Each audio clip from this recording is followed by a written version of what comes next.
doutor Henrique dos Santos Pereira proferirá a conferência de abertura com o tema A Emergência Climática, os Desastres Naturais e a Defesa Nacional.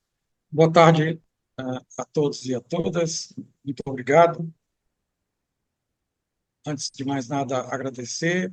Uma satisfação retornar a esta casa, dessa vez no modo virtual. Eu quero estender meus cumprimentos ao General do Exército Francisco Carlos Machado Silva, chefe da SEX, professora Eliette Mosquela, a diretora científica da FAPERJ, ao nosso diretor de programas de bolsa da CAPES, professor Luiz Antônio Pessani, e ao comandante da SM, general brigada Mário Eduardo Moura Sansoni, e a todos que nos acompanham no auditório e também nessa sala virtual.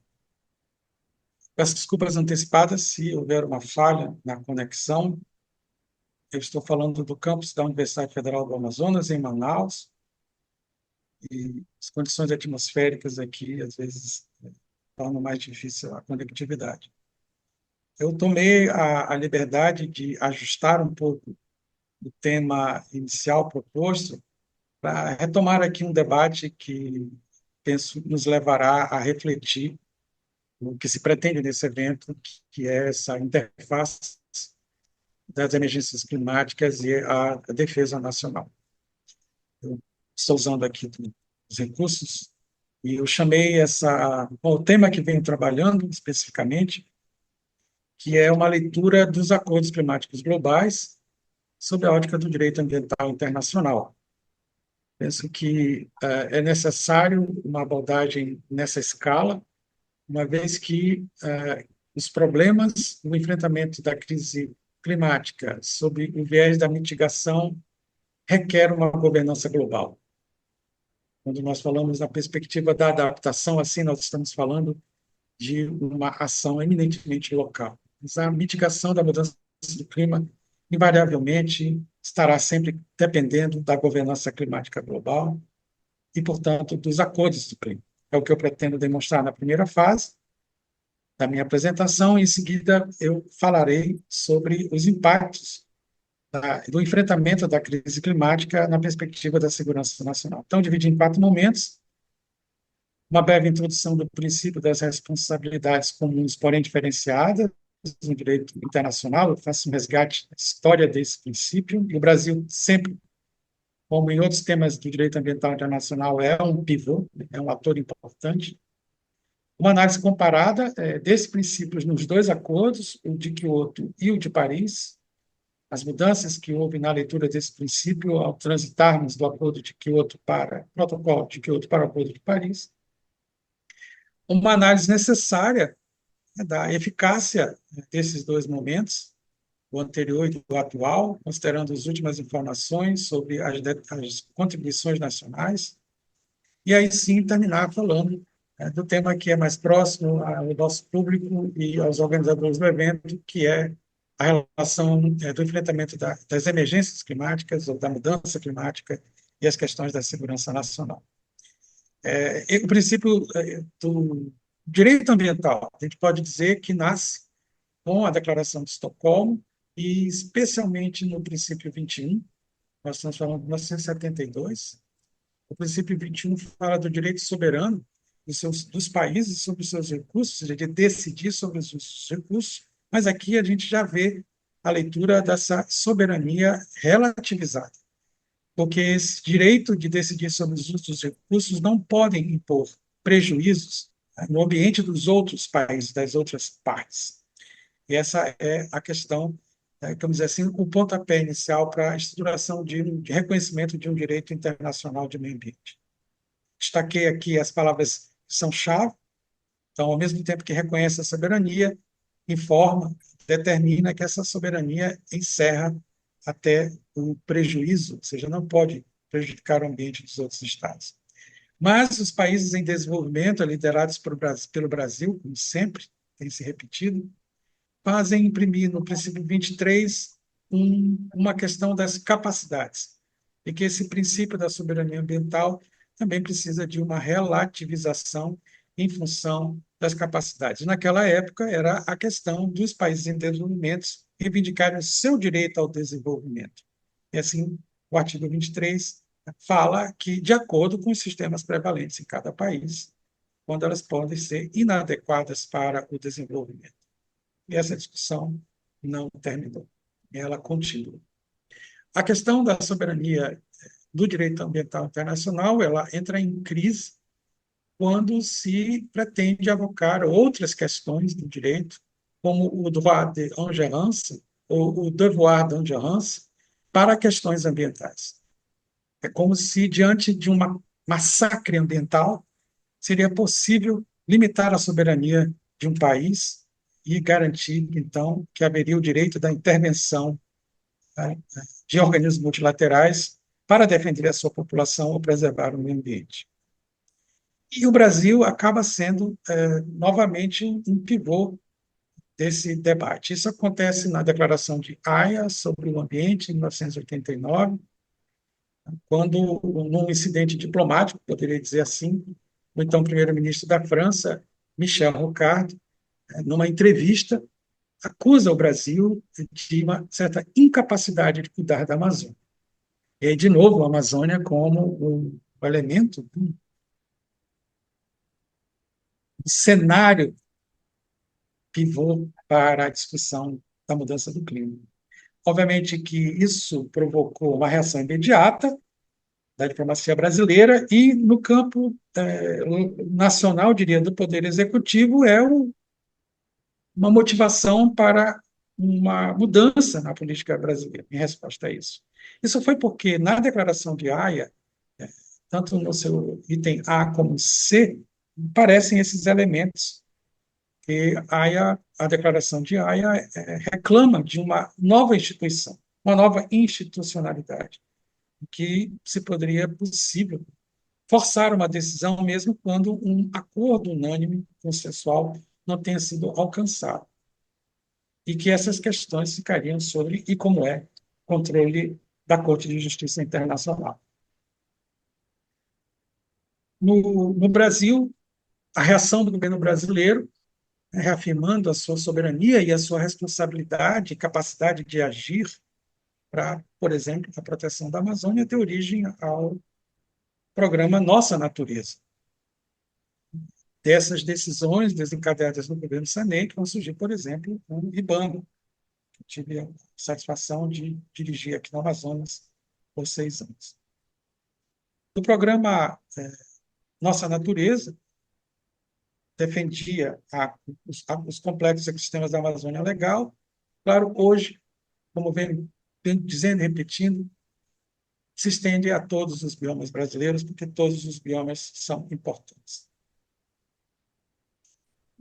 O princípio das responsabilidades comuns, ele se concretiza, né, na doutrina jurídica internacional com a Declaração do Rio de Janeiro, 20 anos depois. E está no princípio 7, agora, da Declaração do Rio de Janeiro. Os Estados devem cooperar e que os Estados têm responsabilidades comuns, porém diferenciadas. Isso porque os países mais desenvolvidos reconhecem a responsabilidade que lhes cabe na busca internacional do desenvolvimento, das pressões que suas sociedades exercem sobre o ambiente e das tecnologias e dos recursos financeiros que dispõem. Esse princípio da responsabilidade comum, ele vem de princípios ainda mais basilares. Tem uma composição de princípios como a necessidade, a responsabilidade, a capacidade e a igualdade.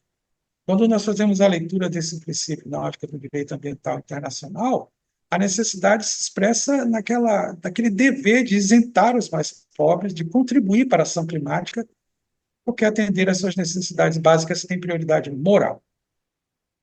Da responsabilidade, estrito senso, é a imperiosidade de conectarmos as contribuições, as obrigações das partes em lidar com as mudanças no grau em que as causaram. Então, a gente está falando dos países de industrialização precoce, que há 200 anos atrás começaram a lançar os gases de efeito de estufa, que hoje estão concentrados em nossa atmosfera e que induzem a mudança do clima. Bom, aí vem a componente auxiliar, que é a capacidade, os países têm uma capacidade, recursos diferenciados para resolver o problema, para adotar as ações necessárias. O mais controverso dessas dimensões da equidade é a da igualdade. E aqui eu vou só abreviar um pouco a fala, porque retornamos a ela na nossa análise seguinte sobre os acordos climáticos globais. Nas abordagens dentro dessas 4 componentes, nós temos as emissões per capita cumulativa igualitárias, que seria o mais comum de se pensar, ou seja, onerar os países em função do que suas populações geram e estabelecer isso como um regime igualitário. Isso seria definitivamente muito controverso. E o que costuma ser mais comum nos acordos multilaterais, a responsabilidade baseada em capacidades e necessidades. Esse é o primeiro acordo, vamos dizer assim, concreto do princípio das responsabilidades comuns, porque se tornou um acordo vinculante, ou seja, com a obrigação de fazer, e é o celebrado Protocolo de Quioto. No Protocolo de Quioto, esse é um acordo que entrou em vigor em 2005, então demorou muito tempo para que se tornasse uma lei internacional, e o primeiro período terminou em 2012, e ele é renovado até que um acordo de Paris seja completamente negociado. Assim, pelo menos, é o meu entendimento. Naquele primeiro período, 37 países e a Comunidade Europeia, não incluindo o Brasil, portanto, como um dos países que não são de industrialização precoce, se comprometeram a reduzir uma média de 5% das relações de suas emissões em relação às suas emissões em 1990. O que pouca gente se ocupa de verificar é se finda o período de Kyoto, se nós alcançamos essas metas. Esse trabalho aqui, de uma maneira bem direta, mostra que as obrigações eram diferenciadas, conforme o princípio indica. Os países da União Europeia e mais esses países europeus tinham uma meta de reduzir em 8% suas emissões até 2012 em relação a 1990 e assim sucessivamente. Estados Unidos 7%, o Canadá, Hungria, o Japão e Polônia 6%, Nova Zelândia, Federação Russa e Ucrânia manteriam os níveis, e a Noruega, a Austrália e a Islândia tinham uma margem de incremento. O meu destaque é para os Estados Unidos, que se retirou do acordo imediatamente, não ratificando, e o Canadá, ao final de 2012, também se retirou do acordo, do protocolo. Depois a gente tem também, claro, e devidamente e justificadamente celebrado Acordo de Paris, na COP21, e esse é um acordo diferente, estabelece uma meta climática, que é manter a temperatura global bem menos de 2 graus, acima dos níveis pré-industriais, e, preferencialmente, em 1,5 acima dos níveis pré-industriais. E aí, cada país, primeiro de maneira livre, espontânea, vem ao acordo e estabelece suas contribuições. Uma vez elas estabelecidas, essa contribuição passam a ser determinadas, isto é, obrigatórias e vinculantes. Então, a gente tem uma abordagem diferente, um pouco mais de baixo para cima. São 191 as partes dos países do acordo, ele foi muito rápido, e já haviam sido depositadas, declaradas 164 contribuições nacionalmente determinadas em julho de 21. Somadas, essas contribuições, os países que as apresentaram representavam 93% das emissões. Então, nesse caso, a gente poderia dizer que é um acordo de sucesso, em sua fase de adesão. Diferenças entre as duas gerações de acordos multilaterais do clima, Kyoto como um acordo vinculante, Paris não, porque só se torna vinculante depois que o país se apresenta com suas metas, são um protocolo não universal, porque em Kyoto só os países de industrialização precoce tinham obrigações, e Paris não. É um acordo universal, todos os países desenvolvidos, em desenvolvimento, menos desenvolvidos, são chamados a contribuir. Então, as metas são voluntárias no Acordo de Paris, de modo contrário ao que era no Protocolo de Kyoto, que eram impostas pelo acordo. Não há mecanismo de flexibilização, portanto, no Acordo de Paris não há compensações, o mecanismo de desenvolvimento limpo ainda, seu sucedâneo ainda está em discussão, tudo indica que não haverá essa mesma amplitude da flexibilização que havia em Kyoto.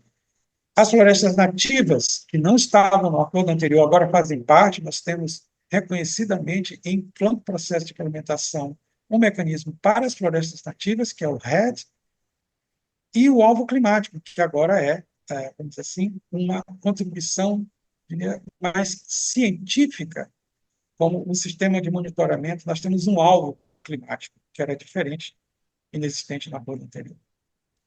Poucas pessoas se ocupam de ir atrás, buscar saber se nós alcançamos as metas do acordo anterior e se nós estamos na direção correta no acordo vigente.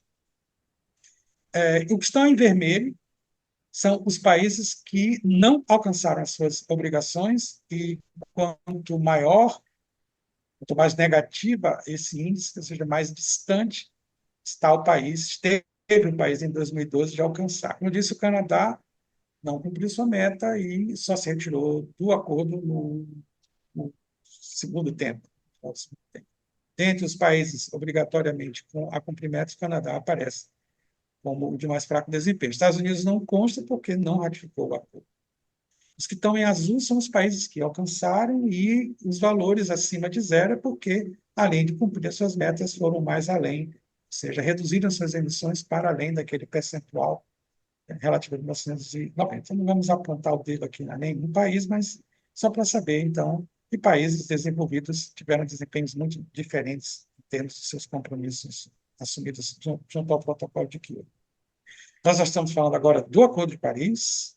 Essas são as progressões das emissões, se nós somarmos todas as contribuições já declaradas. Nós estamos vendo a cada bloco, a cada conjunto de barras, qual é a redução em relação a 1990. Então, a ideia é que nós chegamos, por volta de 2025, com emissões líquidas zero.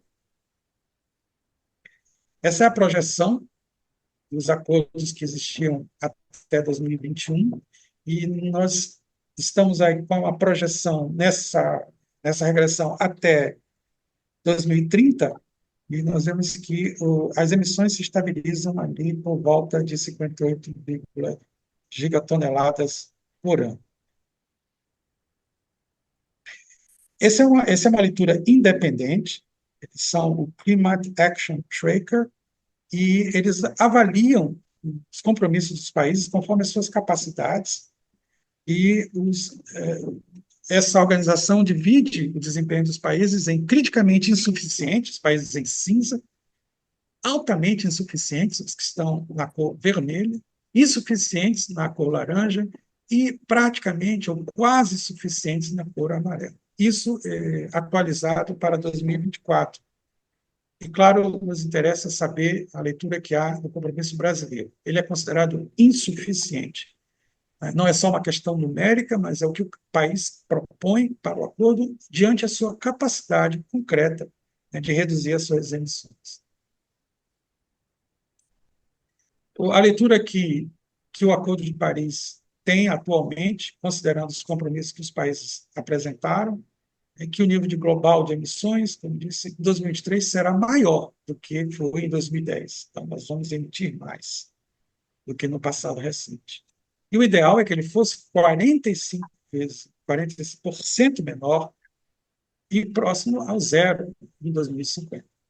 Então, há uma necessidade urgente de uma maior ambição das contribuições nacionais, desde já até 2030. Lembrar que 2030 é um ano também do balanço da Agenda 2030. As emissões líquidas zero, quando um país emite aquilo que sequestra, é um pré-requisito para que possamos deter o aquecimento, seja lá em qual nível nós estejamos falando. De novo, o Climate Action Tracker, eles fazem uma projeção. O cenário seria, com as condições atuais, é que nós vamos ter um aquecimento que deverá chegar a 2,7 graus, isso até 2100. Coisas continuando como agora. Se todas as contribuições nacionais forem cumpridas, até 2030, esse aquecimento supera o teto máximo do Acordo de Paris, porque seria um aquecimento de 2,5 graus acima da temperatura média global histórica. Se os países aumentarem, né, suas contribuições com compromissos extra, esse aquecimento poderá chegar de 12 graus. E um cenário mais otimista, um cenário em que todos os países cumpram as suas intenções, né, incluindo alvos de emissões líquidas zero, esse aquecimento será de 1,8, o melhor dos mundos. Isso para 2005.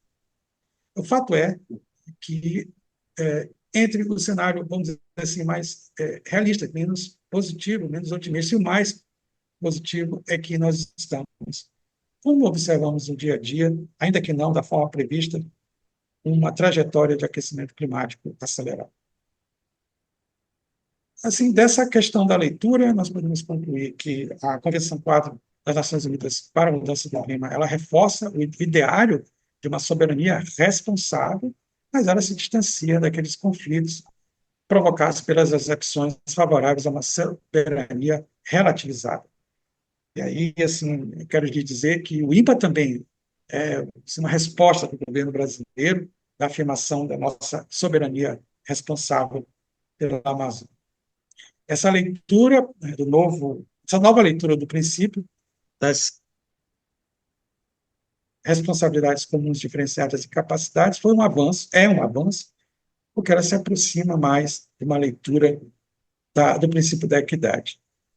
Porém, ainda que nós tenhamos melhorado no direito ambiental internacional a aplicação do direito, esse princípio, ela não produziu ainda o resultado esperado, que seria o atingimento da meta do Acordo de Paris. Mas é preciso, no evento de hoje, trazer essa questão para o plano da defesa nacional. Vou encerrar aqui falando rapidamente sobre essa questão, porque eu sei que, em seguida, nós teremos especialistas. Os impactos começam nas infraestruturas militares. Manaus, o Amazonas, a Amazônia e, na verdade, a Panamazônia e a América do Sul enfrenta agora uma estiagem, eu vou falar disso daqui a pouco, é bastante preocupante, mas também trazendo tempestades, também eventos já no passado recente de inundações. Então, esses eventos, como furacões, inundações, eles causam danos significativos às instalações militares. Então, em todos os pontos do país, as Forças Armadas, os gestores, os responsáveis pela defesa estão atentos sobre os riscos que essas ameaças climáticas podem significar. Isso são, digamos assim, são crises agudas, mas no longo prazo nós também temos que considerar que com o aquecimento global haverá um aumento do nível do mar, e isso ameaça as bases navais, as instalações costeiras, e as tempestades geralmente dificultam a prontidão e os tempos de resposta. Quantas vezes se cancelou a doação de uma aeronave porque as condições climáticas não permitiam.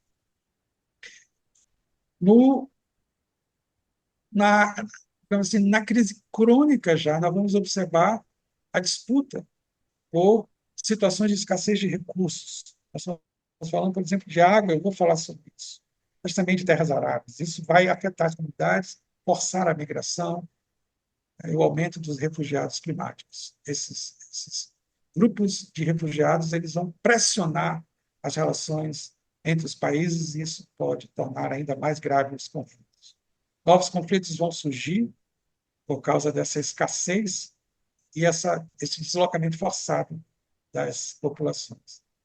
E essas tendências de migração em massa elas vão sobrecarregar as forças e a capacidade dos estados por causa das crises humanitárias.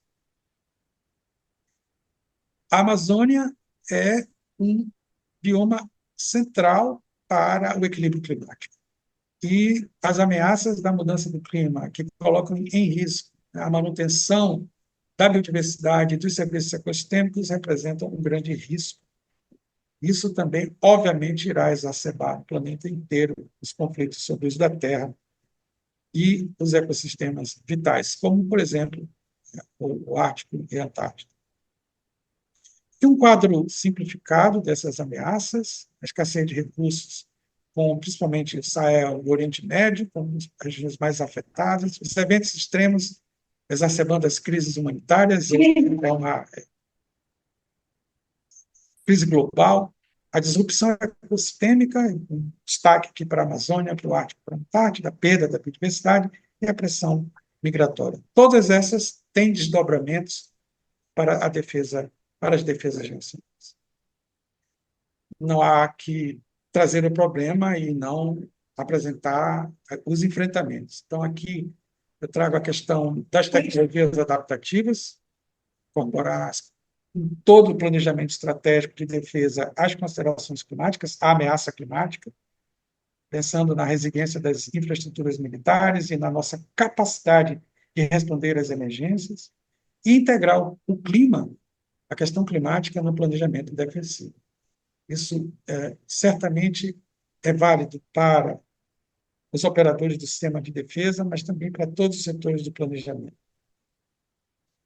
Eu diria que, então, nós estamos diante de uma necessidade de uma ação imediata, que parte do reconhecimento urgente dos riscos climáticos, e que todas as organizações adotem medidas proativas.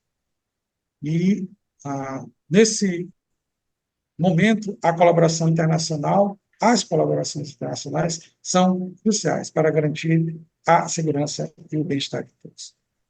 Eu agradeço pela atenção. Boa tarde.